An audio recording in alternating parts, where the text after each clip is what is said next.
ಹಿಡಿಯೋದು ಮಾತ್ರ ಅಲ್ಲ, ಹೊಡೆದುರುಳಿಸಲಾಗಿದೆ. ಒಂದು ನೆನಪಲ್ಲಿರಲಿ, ಇಂತಹ ವಿಚಾರಗಳಲ್ಲಿ ಅವರನ್ನು ಜೀವಂತವಾಗಿ ಹಿಡಿಯುವಂತಹ ಪ್ರಯತ್ನಗಳಾಗುತ್ತೆ. ಬಟ್ ಇಲ್ಲ, ಆಗಿಲ್ಲ. ಅದು ಕಾಶ್ಮೀರದ ಗಲ್ಲಿಯಲ್ಲಿ ಉಗ್ರರ ಬೇಟೆಗೆ ಇಳಿದಿದ್ದಾರೆ. 2 ದಿನಗಳಲ್ಲಿ 6 ಉಗ್ರರನ್ನ ಹೊಡೆದುರುಳಿಸಿದೆ ಸೇನೆ. 6 ಜನ ಉಗ್ರರನ್ನ.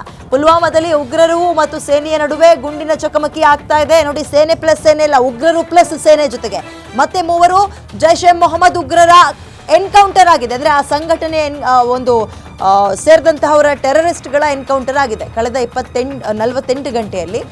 ಇದೀಗ ಒಟ್ಟು 48 ಗಂಟೆಯಲ್ಲಿ 2ನೇ ಬಾರಿಗೆ ಎನ್ಕೌಂಟರ್ ಆಗಿದೆ. ಅಡಗಿರುವ ಉಗ್ರರಿಗಾಗಿ ಮತ್ತೆ ಹುಡುಕಾಟವನ್ನು ಕೂಡ ಸೇನೆ ನಡೆಸಿದೆ. ಇದೊಂದು ರೀತಿ ಎಷ್ಟು ಕಷ್ಟ ಅಂದರೆ, ಬೇರೆ ದೇಶದಲ್ಲಿರುವಂತಹ ಕಳ್ಳರನ್ನು ಹಿಡಿಬೋದು, ನಮ್ಮ ಮನೆ ಒಳಗಿರುವಂತಹ ಕಳ್ಳರನ್ನು ಹಿಡಿಯೋದು ಕಷ್ಟ. ಹಾಗೆ ಆಗಿದೆ. ಇವರೆಲ್ಲರೂ ಕೂಡ ಲೋಕಲ್ ಏಟ್ಸ್ ಟೆರರಿಸ್ಟ್ಗಳು. ಇವರೆಲ್ಲ ನಮ್ಮೂರಿಗೆ ಸೇರಿದವರೇ, ನಮ್ಮ ದೇಶದವರೇ, ಬಟ್ ಟೆರರಿಸ್ಟ್ಗಳಾಗಿ ಮಾರ್ಪಾಡಾಗ್ಬಿಟ್ಟಿದ್ರು. ಇವ್ರ ತಲೆಯಲ್ಲಿ ಆ ಮತಾಂಧತೆಯನ್ನು, ಅಫೀಮನ್ನು ತುಂಬಿ ತುಳುಕಾಡುವಂತೆ ಮಾಡಿದ್ರು. ಪರಿಣಾಮ ಏನಾಯಿತು? ಪಹಲ್ಗಾಮ್ನ ನರಮೇಧ ಆಯಿತು. ಇವ್ರುಗಳನ್ನು ಹುಟ್ಟಡಕ್ಸೋದೆ ಭಾರಿ ಕಷ್ಟ. ಬಟ್ ಆದರೂ ಬಿಡಲಿಲ್ಲ. ಇವ್ರು ಯಾರ್ಯಾರೋ ಸುಳಿವಿತ್ತಲ್ಲ, ಇಡೀ ಮನೆನೇ ಧ್ವಂಸ ಮಾಡಾಕ್ಬಿಡ್ತು ಸೇನೆ. ಮನೆನೇ ಧ್ವಂಸ ಮಾಡಾಕ್ತು. ಆ ಮನೆಯೊಳಗೆ ಯಾರಿದ್ರು, ಎಷ್ಟು ಜನ ಇದ್ರು, ಅದ್ರ ಲೆಕ್ಕಕ್ಕೆ ತಗೊಳ್ಳಿಲ್ಲ. ಬಟ್ ಇವ್ರುಗಳು ಎಲ್ಲಿ ಅಡಕ್ ಕೂತಿದ್ರು ಅಂತ ಗೊತ್ತಿಲ್ಲ. ಯಾಕಂತ ಹೇಳಿದ್ರೆ, ಒಂದು ಊರಿನೊಳಗೆ ಅವತ್ಕೊಂಡಿದ್ದಲ್ಲ ಇವರು.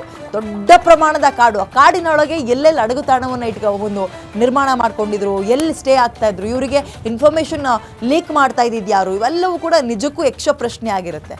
ಇವರು ಪೊಲೀಸರು ಅಥವಾ ಆರ್ಮಿ ಈಗ ಚಾಪೆ ಕೆಳಗೆ ತೂರಿದ್ರೆ, ಇವರು ರಂಗೋಲಿ ಕೆಳಗೆ ತೂರುವಂತಹ ಖದೀಮ್ರು ಇರ್ತಾರೆ, ಐನಾತಿಗಳಿರ್ತಾರೆ. ಹಾಗಾಗಿ ಆದರೂ ಕೂಡ ದಿಟ್ಟ ಉತ್ತರವನ್ನೇ ನನ್ನ ಸೇನೆ ಕೊಡ್ತಾ ಇದೆ. ನಮ್ಮ ಸೇನೆ ಉತ್ತರವನ್ನು ಕೊಟ್ಕೊಂಡು ಬರ್ತಾ ಇದೆ. ಕಳೆದ 48 ಗಂಟೆಗಳಲ್ಲೇ 2ನೇ ಬಾರಿಗೆ ಎನ್ಕೌಂಟರ್ ಆಗಿದೆ. ಅಡಗಿರುವ ಉಗ್ರರಿಗಾಗಿ, ಅಂದರೆ ಉಳಿದಂಥವರಿಗಾಗಿ ಸೇನೆ ತಲಾಶಿನ ಕೂಡ ನಡೆಸ್ತಾ ಇದೆ. ಅಲ್ಲಿ ನೋಡಿ, ಅವನು ತಲೆ ಕೆಟ್ಟವನು, ಖರ್ಜೂರದ ಹಾರ ಎಲ್ಲ ಹಾಕೊಂಡು ಫೋಸ್ ಕೊಟ್ಟಿರೋದು. ಇವ್ರುಗಳ ಹುಡುಕಾಟವೇ ಆಗ್ತಾ ಇರೋದು.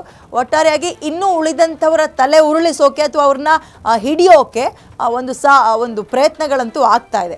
ತಲಾಶ್ ನಡೀತಾ ಇದೆ, ಅಂದರೆ ಹುಡುಕಾಟವನ್ನು ನಡೆಸ್ತಾ ಇದ್ದಾರೆ.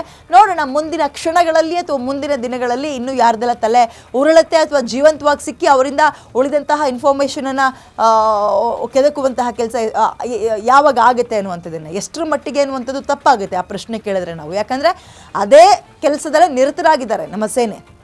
ಹಾಗಾಗಿ ಆಗತ್ತೆ, ಎಲ್ಲವೂ ಆಗತ್ತೆ.